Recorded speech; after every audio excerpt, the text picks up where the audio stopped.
Bismillah. Assalamualaikum warahmatullahi wabarakatuh. Alhamdulillah nahmaduhu wa nasta'inuhu wa nastaghfiruh wa natubu ilayh wa na'udzu billahi min shururi anfusina wa min sayyiati a'malina may yahdihillahu fala mudilla lahu wa man yudlil fala hadiya lahu. Ashhadu an la ilaha illallah wahdahu la sharika lahu wa ashhadu anna Muhammadan 'abduhu wa rasuluh. Salawatullahi wa salamuhu alaihi نبينا وحبيبنا محمد صلى الله عليه وعلى آله وصحبه وسلم. قال الله تعالى في كتابه الكريم: يا أيها الذين آمنوا اتقوا الله حق تقاته ولا تموتن إلا وأنتم مسلمون. أما بعد. Ikhwani wa akhwati fid din, rahimani wa rahimakumullah, saudara-saudariku sekalian yang mudah-mudahan Allah Azza wa Jalla berikan keberkahan dalam kehidupannya. Alhamdulillah, kita bersyukur kepada Allah Tabaraka wa Ta'ala atas segala limpahan karunia, atas segala limpahan rahmat, atas segala limpahan nikmat, hidayah, inayah, taufik, fadl yang Allah curahkan, Allah berikan kepada diri kita semua. Sehingga pada kesempatan malam hari yang berbahagia ini, walillahil hamd, atas segala kenikmatan karunia yang Allah berikan kepada diri kita, alhamdulillah kita dapat melanjutkan kajian ini. Tidak mungkin kita dapat melanjutkan kajian ini, memahaminya, kecuali itu semua dengan rahmat dan karunia Allah Azza wa Jalla, ikhwan. Karena itu banyak-banyaklah bersyukur kepada Allah. Sering-seringlah bersyukur kepada Allah Azza wa Jalla dan minta kepada Allah Azza wa Jalla terus tambahan hidayah, taufik kepada diri kita. Karena tanpa bantuan Allah Azza wa Jalla enggak mungkin kita bisa menuntut ilmu syar'i, memahami ilmu syar'i, mengamalkannya, istiqamah di atas jalan as-sunnah dan seterusnya. Mustahil. Karena itu mintalah sering-sering kepada Allah Azza wa Jalla ilmu yang bermanfaat, hidayah, taufik kepada Allah Tabaraka wa Ta'ala. Salat dan salam semoga tercurah kepada Rasulullah sallallahu alaihi wasallam, Nabi akhir zaman, Nabi yang telah membawa kita dari zaman kejahiliahan, dari zaman kebodohan, dari zaman keterasingan akan ilmu, menuju zaman yang terang menerangkan ilmu syar'i, yaitu zaman as-sunnah.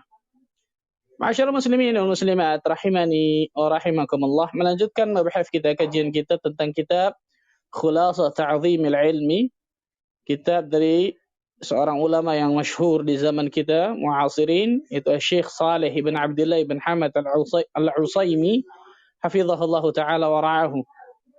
Dan hari ini insyaallah ta'ala kita akan masuki simpul yang kelima, atau bab yang kelima.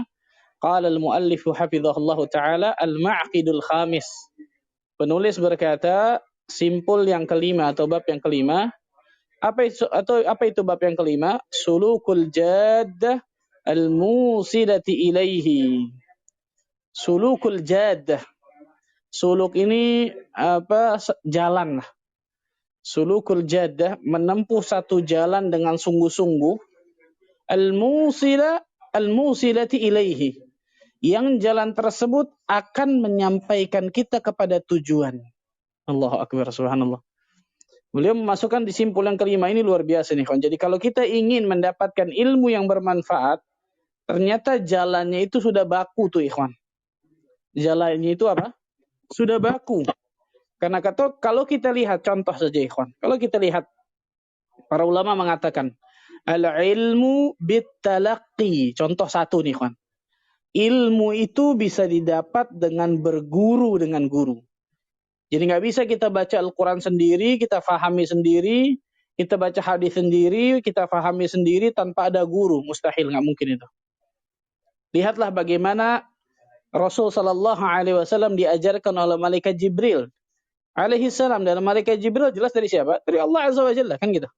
Lihat, Allah Azza wa Jalla mengajarkan malaikat Jibril. Malaikat Jibril mengajarkan Nabi Muhammad Sallallahu Alaihi Wasallam. Nabi Muhammad Sallallahu Alaihi Wasallam mengajarkan para sahabatnya radhiyallahu anhum jami'an. Para sahabat Nabi radhiyallahu anhum jami'an mengajarkan para tabi'in rahimahumallahu ta'ala jami'an. Para tabi'in mengajarkan para tabi'ut tabi'in rahimahumallahu ta'ala jami'an. Para tabi'ut tabi'in mengajarkan a'immatul mujtahidin, para imam-imam yang mujtahid rahimahumallahu ta'ala jami'an. Dan itu terus sampai detik ini. Itu terus sampai detik ini. Lihat, satu contoh saja. Ketika kita ingin mendapatkan ilmu yang bermanfaat, ilmu yang memang benar-benar ilmu tersebut adalah bersumber dari Al-Quran dan As-Sunnah, ternyata jalannya itu sudah baku tuh. Kalau kita ingin sampai ke tujuan itu apa? Dapatkan ilmu yang bermanfaat. Dapatkan ilmu yang benar. Maka jalannya pun harus benar. Jalannya pun harus apa? Harus benar. Karena setiap tujuan pasti memiliki jalan yang akan menyampaikan kepada tujuan tersebut. Betul ya? Kita mau jalan ke Bandung nih. Tapi kita nggak tahu jalannya nih. Jalannya lewat mana? Lewat ke Merak misalnya. Bakauheni sampai nyampainya ke Aceh. Betul ya? Nggak nyampe ke Bandung, padahal Bandung dekat. Ya, setiap tujuan itu pasti memiliki jalan yang akan menyampaikan kepada tujuan tersebut. Nah, barang siapa yang menempuh jalan itu dengan benar, dia akan sampai ke tujuan itu tuh. Dan barang siapa yang tidak menempuh jalan itu, dia menempuh jalan yang sesuai dengan keinginannya saja, tanpa dasar ilmu dan lain sebagainya, tanpa dasar bimbingan, maka dia tidak akan mencapai tujuan itu. Dia tidak akan mencapai tujuan tersebut, subhanallah. Dan ilmu ini, ikhwan, ternyata ada jalannya tersendiri. Ilmu ini pun ada jalannya, nggak sembarangan, subhanallah. Siapa yang ternyata salah ketika dia menuntut ilmu ini, maka jangan kaget kalau ternyata dia nggak dapat apa-apa dari ilmu ini. Yang lebih parah bukan hanya tidak dapat, dia tersesat. Dia tersesat ke jalan yang dalal, ke jalan yang kesesatan. Na'udzubillah min dzalik. Ataupun kalau dia tidak tersesat, paling maksimal dia dapatkan ilmu tapi bagian yang sedikit. Tapi usahanya luar biasa besar. Harusnya kan ketika usaha besar dapatkan banyak dan besar dong. Tapi ini tidak. Kenapa? Salah dalam jalannya. Nah, ini pentingnya kata para ulama. Tujuan itu caranya pun harus benar. Untuk mencapai satu tujuan itu, caranya pun, jalannya pun harus benar. Baru benar. Subhanallah. Al-haq la yasilu illa bil-haq, kata para ulama. Suatu kebenaran itu tidak akan pernah kita bisa dapatkan kecuali dengan cara dan jalan yang benar. Baru kita bisa dapatkan kebenaran. Nah, ketika seseorang ingin dapatkan ilmu yang bermanfaat, ilmu syar'i, maka caranya pun harus benar. Jalannya pun harus benar, ikhwan. Maka itu bisa akan kita dapatkan ketika kita jalan dan cara itu benar, subhanallah. Seorang ulama yang bernama Syekh Muhammad Murtada bin Muhammad Az-Zabidi rahimahullah ta'ala, ini penulis kitab Tajul Arus nih, dalam bait syairnya, beliau mengatakan dalam bait syairnya luar biasa. Beliau mengatakan, "Fama hawal ghayata fi alfi sanah, syakhsun fakhudh min kulli fannin ahsanah, bihifdhi matnin jami'i lirrajihi, ta'khudhu ala mufidin nasihi." Beliau mengatakan, yang artinya seseorang tidak akan meraih seluruh ilmu walaupun dengan 1000 tahun lamanya. Allahu Akbar. Lihat, ini menunjukkan bagaimana ilmu Allah Azza wa Jalla sangat luas nih.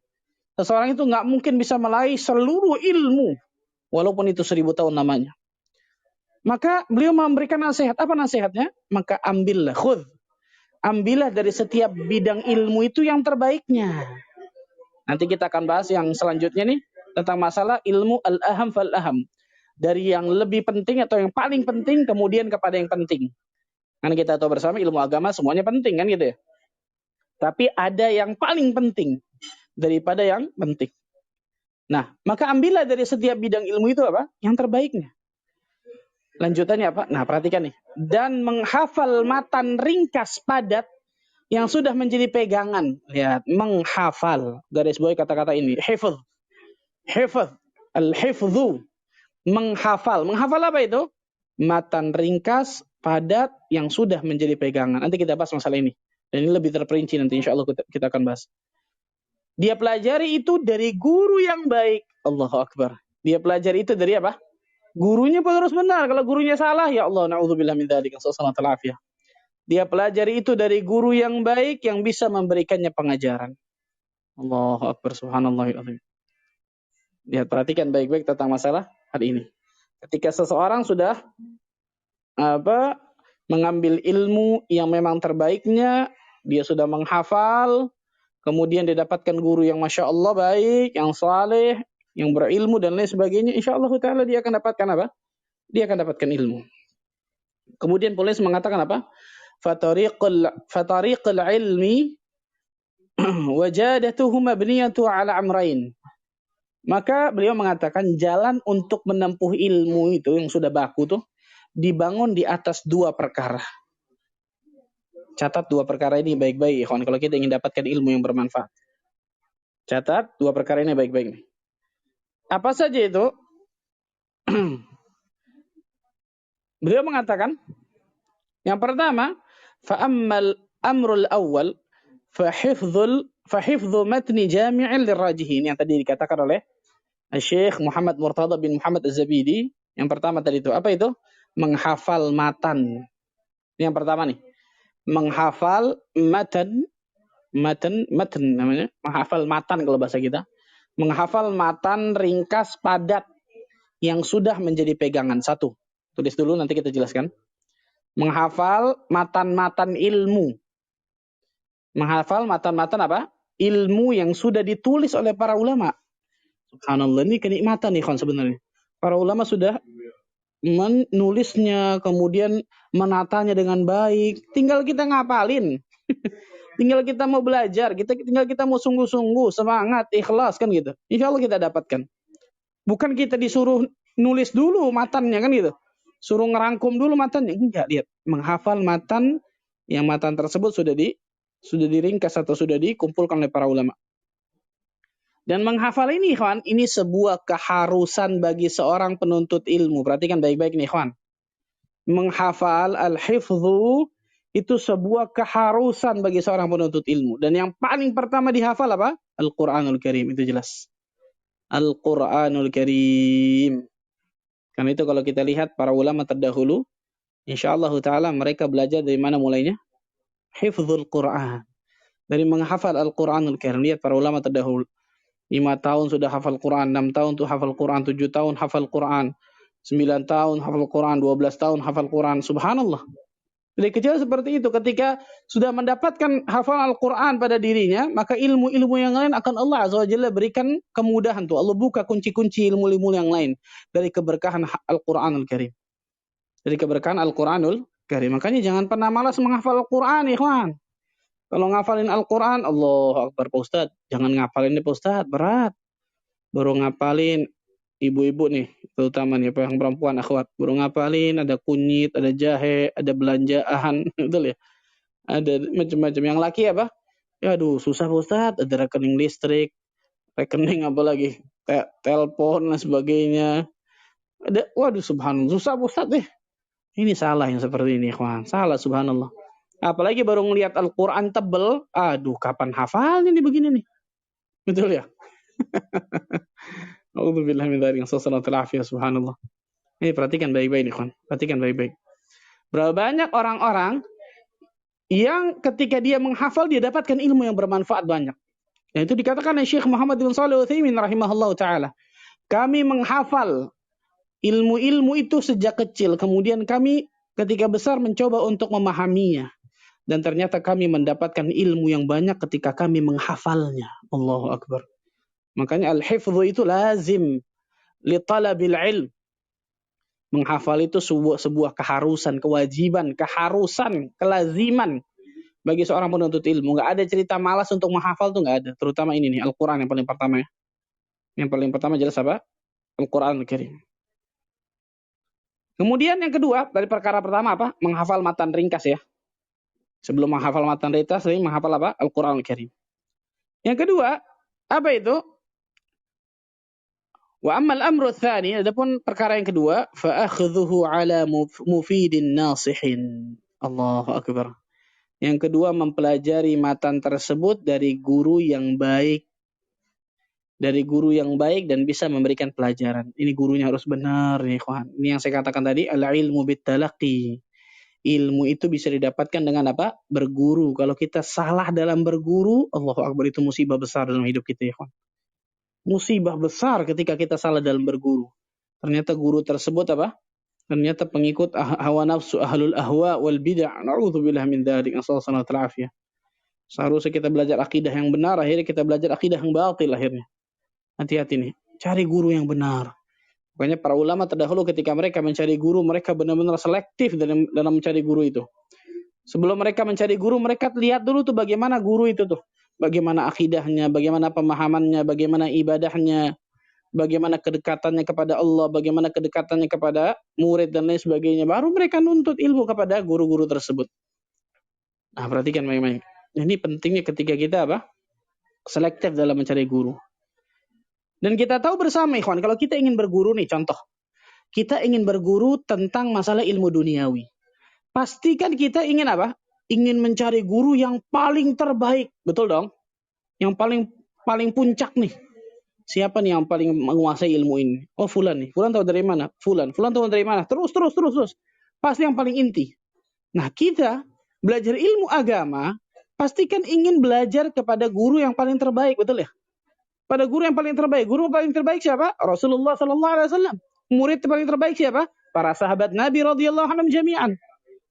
Maka tidak akan pernah mungkin murid terbaik itu akan menyalahi gurunya. Itu mustahil, betul ya? Para sahabat Nabi radhiyallahu anhum nggak mungkin pernah menyelisih Rasul sallallahu alaihi wasallam. Beda dengan kita nih, murid-murid yang bandel mungkin, betul ya? Para sahabat adalah orang yang paling bersemangat luar biasa mengamalkan ilmu agama. Yang paling bersemangat untuk menuntut ilmu syar'i, yang paling bersemangat untuk bertakwa kepada Allah, yang paling bersemangat untuk mengejar surga Allah Azza wa Jalla. Dan seterusnya luar biasa, Masya Allah. Nah, makanya sudah menjadi kewajiban bagi diri kita untuk mempelajari apa yang dipelajari oleh para sahabat Nabi radhiyallahu anhum jami'an. Bagaimana para sahabat Nabi belajar? Tata caranya seperti apa? Kan gitu. Kenapa? Karena para sahabat belajar dengan guru yang terbaik Rasulullah SAW. Maka kita pasti juga ingin belajar kepada guru yang paling terbaik. Paling the best tuh, subhanallah. Ulamanya, para ulama siapa? Ya para sahabat Nabi radhiyallahu anhum jami'an. Kenapa? Karena mereka adalah murid terbaik dari guru terbaik yaitu Rasul sallallahu alaihi wasallam. Nah, ini pentingnya ketika seseorang mempelajari Al-Qur'an dan juga As-Sunnah, mengikuti pemahaman, mengikuti pola fikir para sahabat Nabi radhiyallahu anhum jami'an. Sampai ada satu kaidah luar biasa Lau kana khairan la sabaquna ilaih. Kalau seandainya perkara itu baik, maka pasti para sahabat sudah mendahului kita untuk melakukannya, mengamalkannya. Oh, Allahu Akbar, azim ini, ikhwan. Al-Imam Ibnu Katsir rahimahullah ta'ala menulis perkataan ini dalam kitab tafsir beliau, Masya Allah. Ketika beliau menafsirkan dalam surah Al-Imran itu, Masya Allah. Ala kulli hal, perhatikan dua hal ini. Saya ulang. Dua hal ini nih, ikhwan. Ketika orang ingin mendapatkan tadi jalan yang benar untuk menuntut ilmu, yang jalan tersebut sudah baku, maka harus dibangun di atas dua perkara. Yang pertama Al-hifz, menghafal. Menghafal menghafal matan. Kalau beliau mengatakan di sini, menghafal matan-matan yang ringkas, padat, yang sudah menjadi pegangan para tulabul ilm. Dimulai jelas sebelum matan ini mulai dengan menghafal Al-Qur'an Al-Karim. Kemudian yang kedua mempelajari matan-matan itu kepada guru yang baik dan bisa memberikan pelajaran. Kepada guru yang baik dan bisa memberikan pelajaran. Nah, kita bahas yang pertama dulu, ikhwan. Menghafal matan. Perhatikan baik-baik, ikhwan. Menghafal Menghafal matan. Seorang imam dan khatib Masjid Nabawi, hafizahullah ta'ala. Siapa beliau? Syekh Abdul Muhsin ibn Muhammad Al-Qasim.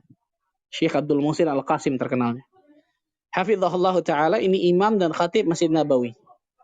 Beliau sudah menyusun, ini nikmatnya luar biasa kita sebenarnya, ikhwan. Beliau sudah mengumpulkan matan-matan yang luar biasa bagusnya untuk dihafal para penuntut ilmu, ikhwan.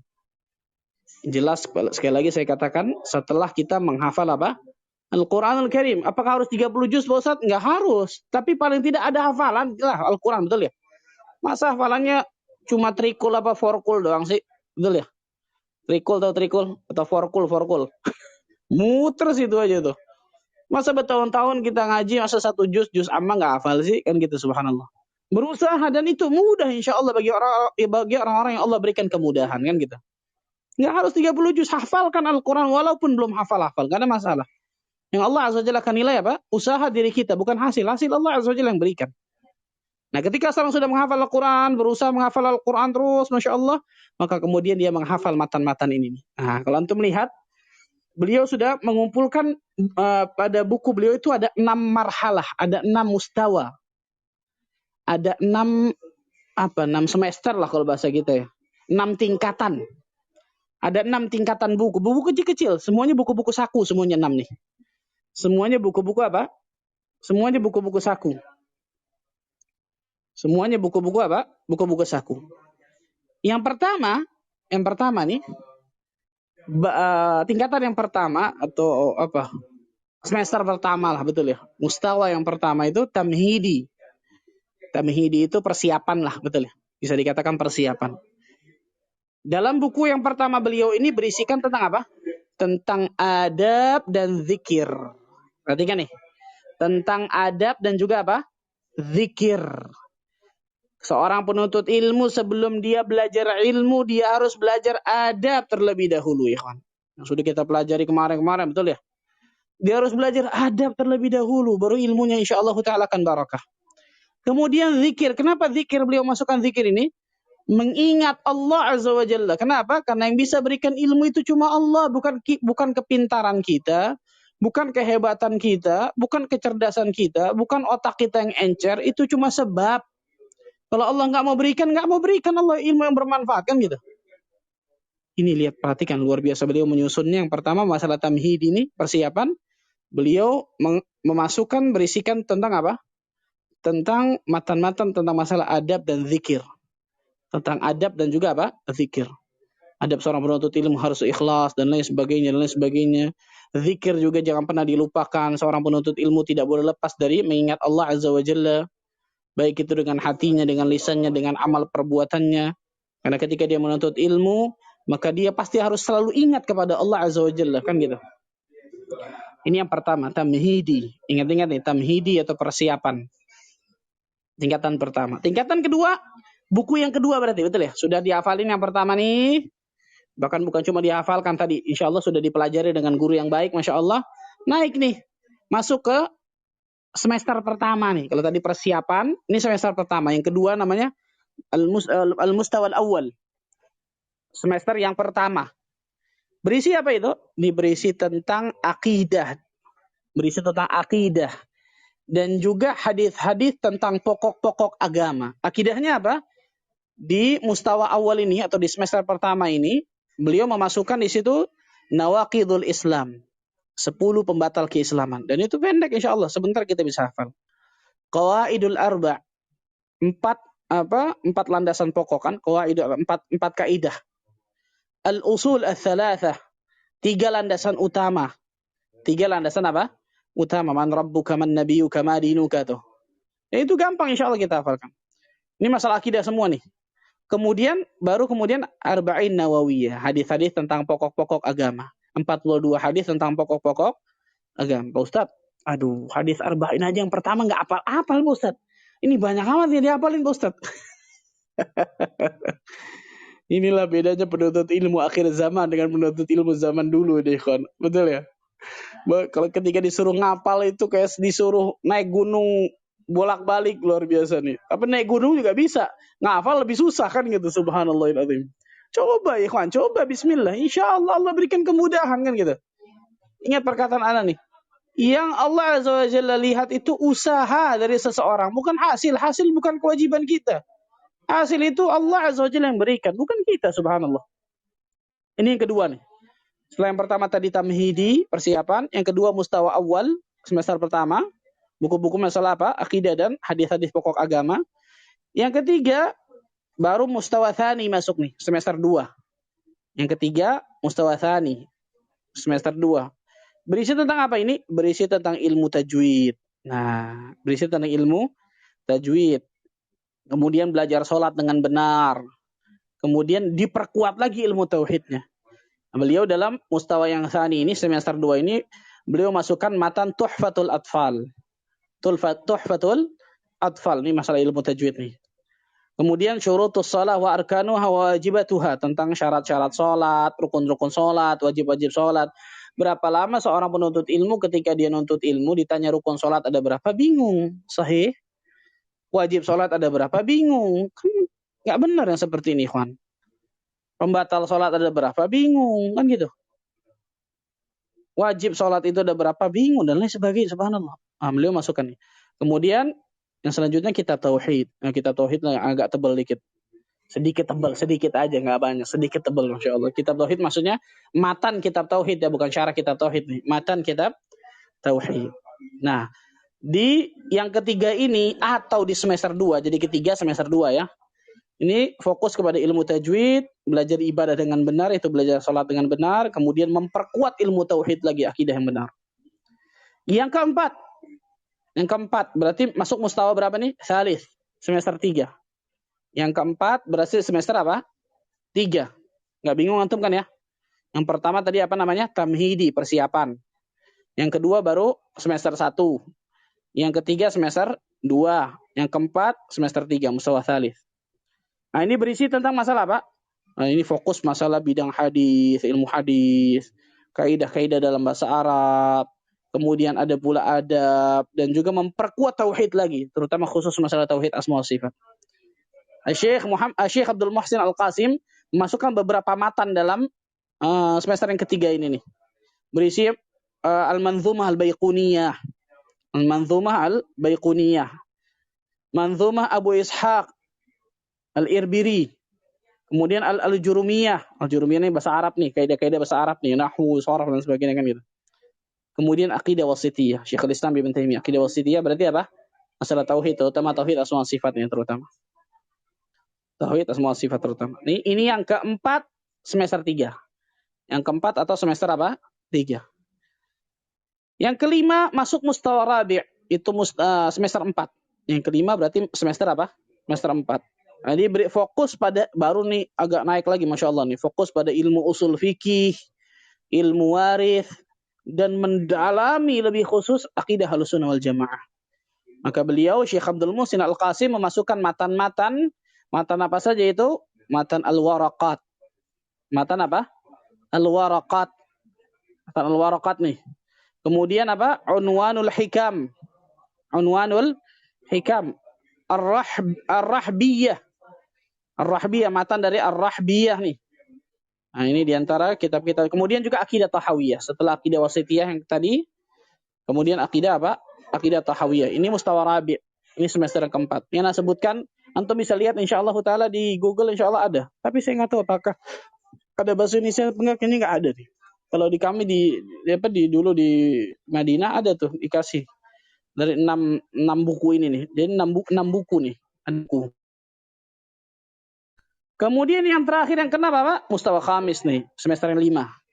Nah, semester 5 baru yang agak panjang-panjang nih. Bulughul Maram, Zadul Mustaqni, Alfiyah Ibnu Malik. Ini fokus masalah hadis ahkam, hadis-hadis masalah hukum. Bulughul Maram kan gitu, kitab hadis tapi masalah berbicara masalah apa?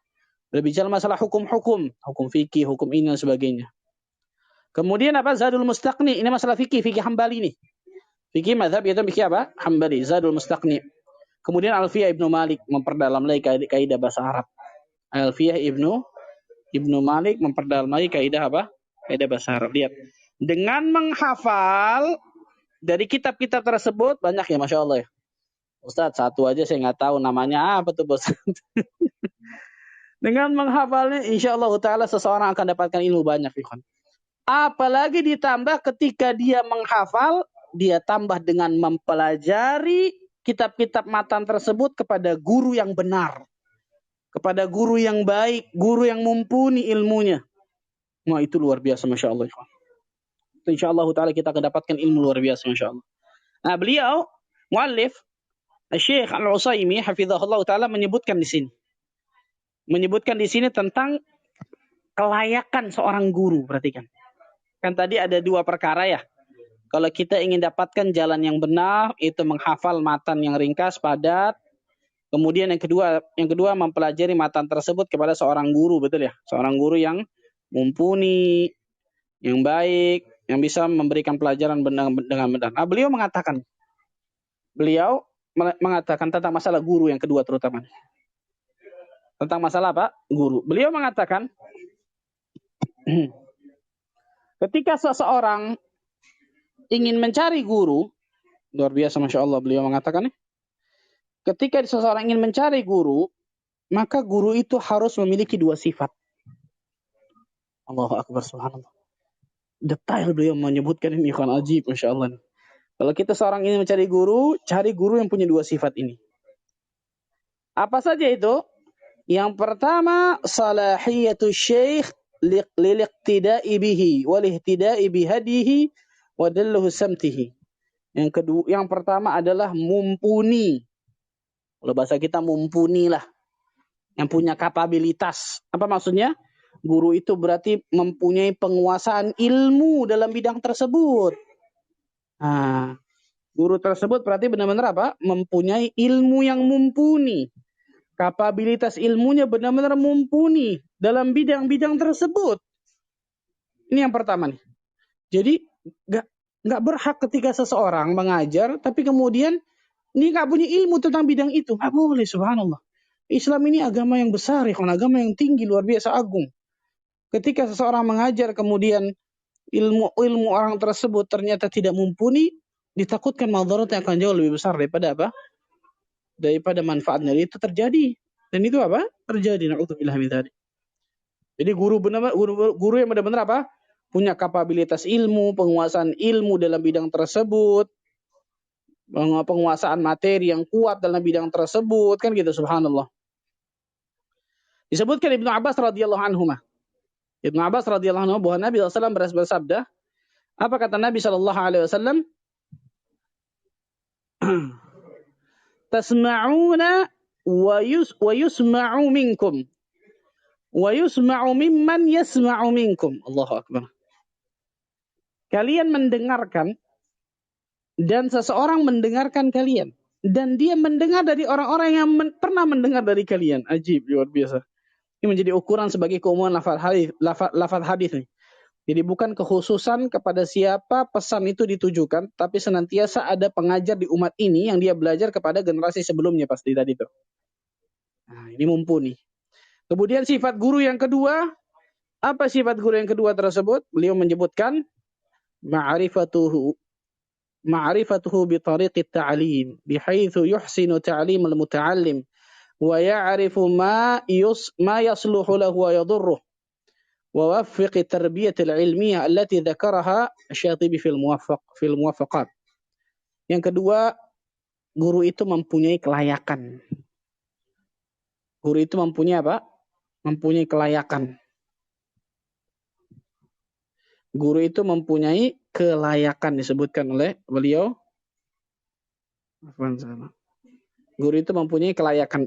Bagaimana guru itu bisa dikatakan mempunyai kelayakan? Ada dua lagi cirinya. Paham antum ikhwan? Bagaimana guru itu bisa mempunyai kelayakan? Ada berapa? Ada dua lagi. Saya ulang nih. Jadi kita mencari guru harus memiliki dua sifat. Yang pertama tadi apa? Mumpuni. Punya kapabilitas dalam ilmu, penguasaan dalam ilmu, kan gitu. Kita bisa bertalaki dengannya. Yang kedua apa? Punya kelayakan menjadi seorang guru. Bagaimana bisa dikatakan kelayakan? Ada dua lagi syaratnya. Yang pertama kesalehan yang diteladani. Jadi berkumpul pada diri tersebut apa? Kesalehan, kesantunan, adab yang baik. Luar biasa, Masya Allah.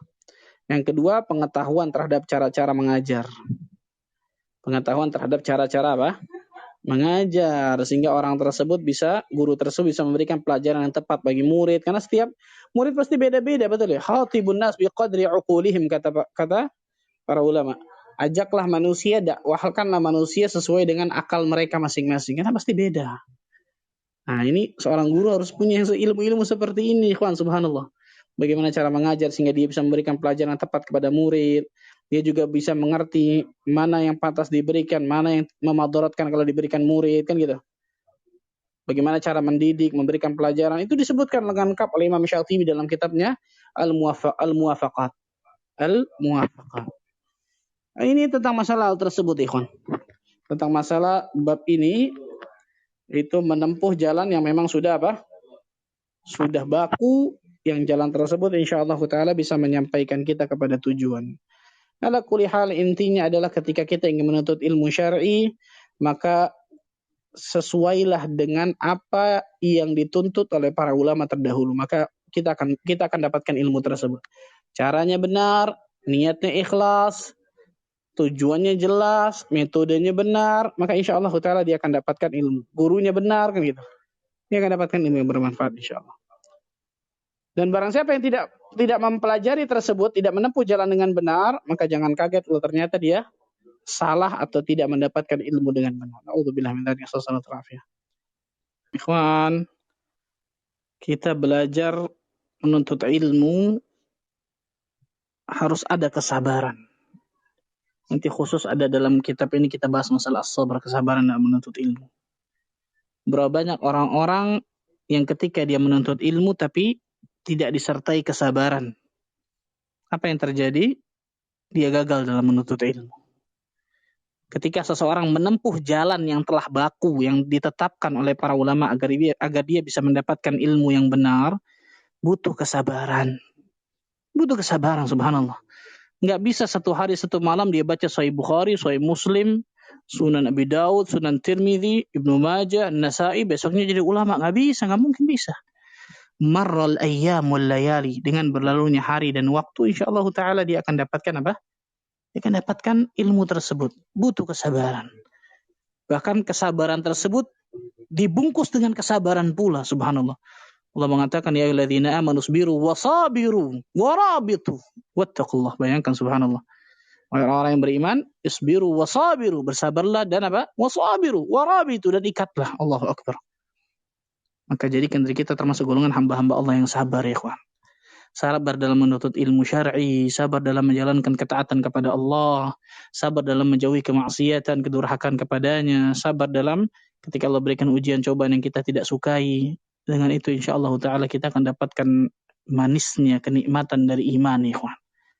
Dan mudah-mudahan Allah azza wa jalla kumpulkan kita nanti di surga firdaus tanpa hisab dan tanpa adab. Allahumma amin rabbal alamin. Subhanakallah bihamdika asyhadu an la ilaha illa anta astaghfiruka wa atubu ilaik. Wassalamualaikum warahmatullahi wabarakatuh.